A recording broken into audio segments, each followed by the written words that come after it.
Hello everyone, welcome to किन studies. आज है 19 जुलाई। स्टार्ट करते हैं आज के एमसीक्यू क्वेश्चंस। आज का फर्स्ट क्वेश्चन है, with reference to the Asian Development Bank consider the following statements. यहाँ पर एशियाई विकास बैंक के संदर्भ में कुछ कथन दिए गए हैं जिन पर आपको विचार करना है। फर्स्ट स्टेटमेंट है, India is a founding member of Asian Development bank.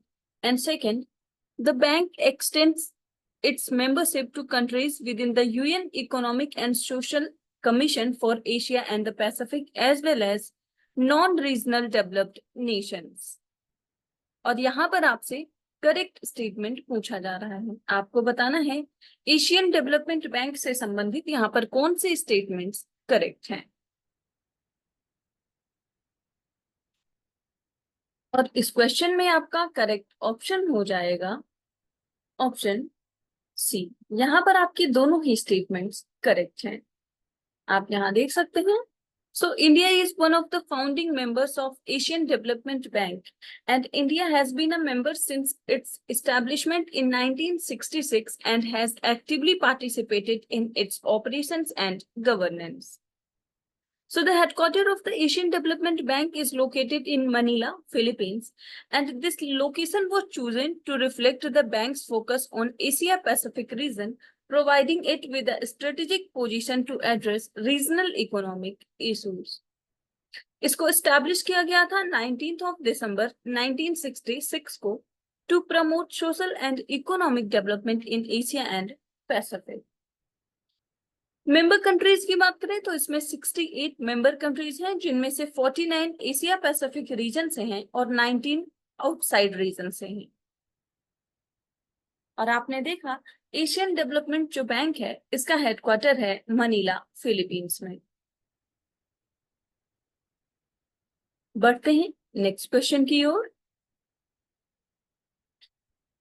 What is the primary purpose of the Northeast Race web portal recently launched in Shillong? यहाँ पर आपसे पूछा जा रहा है, हाल ही में शिलोंग में लॉन्च किए गए North East race web portal का प्राथमिक उद्देश्य क्या है। आपके ऑप्शंस हैं, to promote tourism in the North East, second to connect the farming community and buyers in the north eastern region, third to provide educational resources for students, या फिर to support local art and craft. आपको बताना है कि ये जो web portal है North East race, इसका प्राथमिक उद्देश्य क्या है।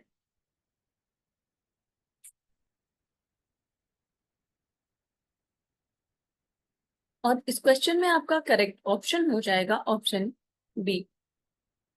सो इसका उद्देश्य है to connect the farming community and buyers in the north eastern reason.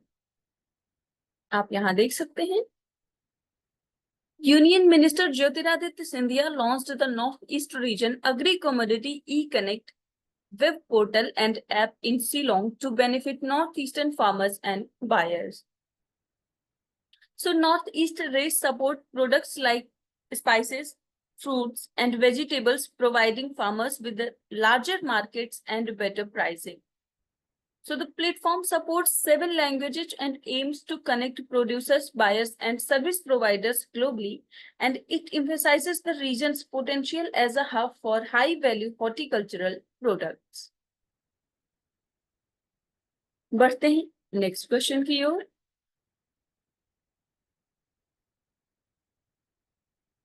Indian space scientist honoured at the 45th COSPAR scientific assembly. यहाँ पर आपसे पूछा जा रहा है, 45वीं COSPAR वैज्ञानिक सभा में सम्मानित किए गए 2 भारतीय अंतरिक्ष वैज्ञानिक कौन थे। आपके ऑप्शंस हैं, doctor APJ Abdul Kalam and Vikram Sarabhai, second Satish Dhawan and K Radhakrishnan, third Prahlad Chandra Agarwal and Anil Bhardwaj, या फिर होमी भाभा एंड CV रमन। आपको बताना है कि 45वीं COSPAR वैज्ञानिक सभा में भारत के किन 2 अंतरिक्ष वैज्ञानिकों को सम्मानित किया गया है। और इस क्वेश्चन में आपका करेक्ट ऑप्शन हो जाएगा ऑप्शन सी। ये साइंटिस्ट हैं प्रहलाद चंद्र अग्रवाल एंड अनिल भारद्वाज। आप यहाँ देख सकते हैं। So Prahlad Chandra Agrawal received the Harry Massey Award, which recognizes outstanding contribution to space research with a focus on leadership. And Anil Bharadwaj was awarded the Vikram Sarabhai Medal for outstanding space science research in developing country. Anil Bhardwaj की बात करें तो Anil Bhardwaj the director of the Physical Research Laboratory specialises in planetary space sciences and solar system exploration. And Agrawal was also involved in the Chandrayaan-1 mission and has had a minor planet named after him as part of his award. So COSPAR scientific assembly की बात करें तो इसका आयोजन हर 2 वर्ष में किया जाता है and it attracts 2000 to 3000 scientists worldwide and is one of the largest forums for space scientists. और इस वर्ष इसका आयोजन किया गया है बुसान, साउथ कोरिया में। पढ़ते हैं नेक्स्ट क्वेश्चन की ओर। Recently, India signed an agreement with which country to implement 4 community development projects? यहाँ पर आपसे पूछा जा रहा है हाल ही में भारत ने 4 सामुदायिक विकास परियोजनाओं को लागू करने के लिए किस देश के साथ एक समझौते पर हस्ताक्षर किया है? आपके ऑप्शंस हैं Marshall Island, Solomon Island, Papua New Guinea या फिर New Zealand.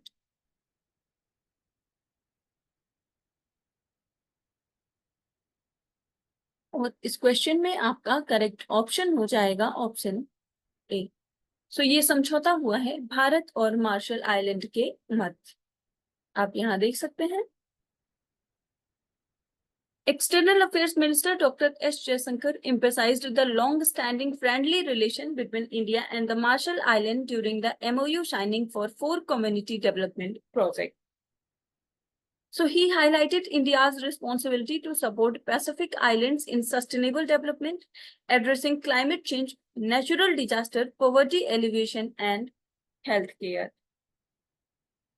So Dr. S. Jaishankar affirmed that the Pacific Islands are significant ocean countries and valued India's partnership with them. तो आप ध्यान रखेंगे 4 कम्युनिटी डेवलपमेंट प्रोजेक्ट के लिए जो समझौता हुआ है वो हुआ है भारत और मार्शल आइलैंड के मध्य। बढ़ते हैं नेक्स्ट क्वेश्चन की ओर। Consider the following statements regarding operation Nanhe Farishte. यहाँ पर ऑपरेशन नन्हे फरिश्ते के संबंध में कुछ कथन दिए गए हैं जिन पर आपको विचार करना है। फर्स्ट स्टेटमेंट है It is an initiative by the Indian Railways, and second, it aims to rescue and rehabilitate runaway, trafficked, and lost children found in railway stations. और यहाँ पर आपसे करेक्ट स्टेटमेंट पूछा जा रहा है। आपको ऑपरेशन नन्हे फरिश्ते से संबंधित कौन से स्टेटमेंट्स करेक्ट हैं ये बताना है।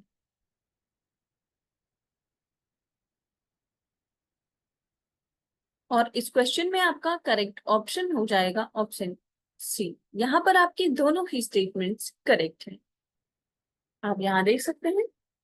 सो ऑपरेशन नन्हे फरिश्ते इसको लॉन्च किया गया है by the Indian Railways to protect vulnerable children at railway stations. So it involves the Railway Protection Force and various NGOs to ensure comprehensive care for rescued children. So आप ध्यान रखेंगे कि ये आरपीएफ और बहुत सारे जो एनजीओज हैं उनका कोलैबोरेशन है। And it provides immediate medical and psychological aid along with efforts to reunite children with their families. So इसके ऑब्जेक्टिव्स की बात करें तो आपने देखा इसमें एक तो शामिल है कि बच्चों को रीयूनाइट करना उनके फैमिलीज से। सेकंड है saving children who have came into contact with the system. Third, giving children to appropriate authorities. And fourth, returning children to their families. So ये उनके ऑब्जेक्टिव्स हैं। पढ़ते हैं नेक्स्ट क्वेश्चन की ओर। Where did External Affairs Minister S. Jaishankar inaugurate India's first overseas Jan Aushadhi केंद्र? यहाँ पर आपसे पूछा जा रहा है विदेश मंत्री एस जयशंकर ने भारत के पहले विदेशी जन औषधि केंद्र का उद्घाटन कहां पर किया है? आपके ऑप्शंस हैं इंडोनेशिया, मलेशिया, मॉरिशस या फिर श्रीलंका। और इस क्वेश्चन में आपका करेक्ट ऑप्शन हो जाएगा ऑप्शन सी। सो भारत का जो पहला विदेशी जन औषधि केंद्र खोला गया है वो खोला गया है मॉरिशस में। आप यहाँ देख सकते हैं India's first overseas Jan Aushadhi Kendra has been inaugurated by the External Affairs Minister S. Jaishankar in Mauritius. And he said that the India-Mauritius Health Partnership Project will supply cost-effective made in India medicines. Earlier, the Mediclinic project at Grand Boss in Mauritius with the Indian grant assistance was inaugurated by Dr. S. Jaishankar. And he said that this will provide secondary health care for 16,000 people in the Grand Boss area. बढ़ते हैं next question की ओर। Kharchi Puja is celebrated in which of the following states? आपसे यहाँ पर पूछा जा रहा है खारची पूजा निम्नलिखित में से किस राज्य में मनाई जाती है? आपके ऑप्शंस हैं त्रिपुरा, केरला, हिमाचल प्रदेश या फिर कर्नाटक।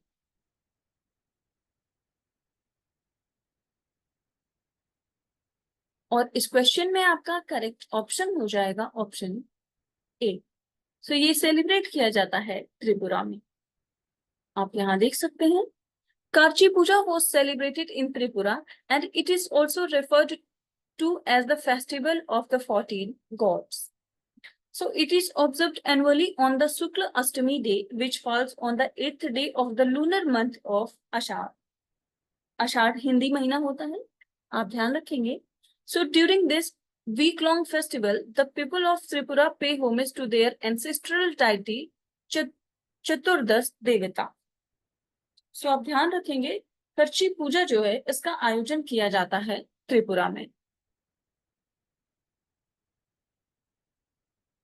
तो आज के करंट अफेयर सेशन में इतना ही। Thank you for watching. Do like, share and subscribe.